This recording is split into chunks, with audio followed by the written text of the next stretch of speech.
हिमाचल प्रदेश के चंबा जिले की सुरमे वादियों में फुलमू और रांझू की प्रेम कहानी सदियों से लोक गीतों और कथाओं में जीवित है। रांझू एक समृद्ध जमींदार का पुत्र था, जिसके पास विशाल भूमि और अनेक भेड़ें थी।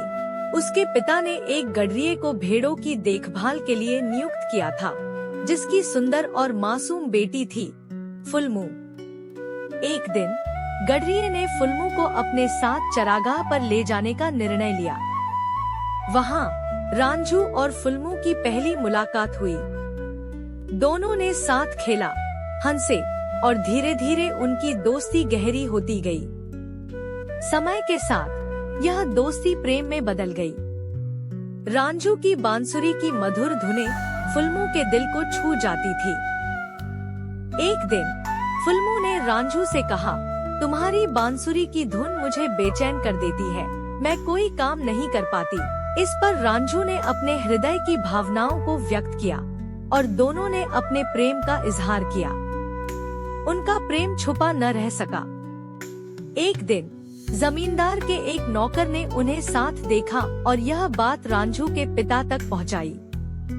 जमींदार ने रांझू को फुलमू से मिलने से मना किया और उसे डांट फटकार लगाई।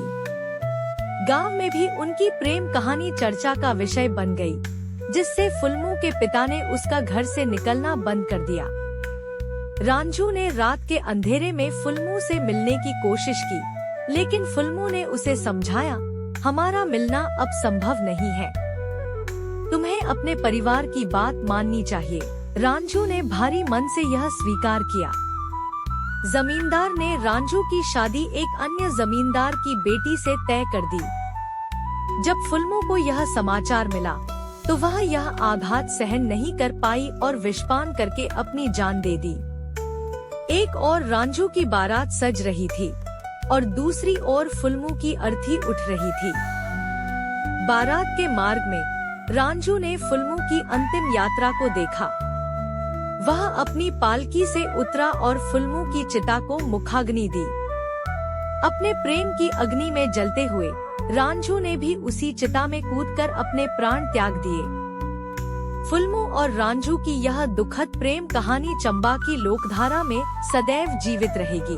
उनके प्रेम की गाथा आज भी लोकगीतों और कहानियों में सुनाई जाती है, जो प्रेम की सच्ची भावना और सामाजिक बंधनों के बीच संघर्ष का प्रतीक है।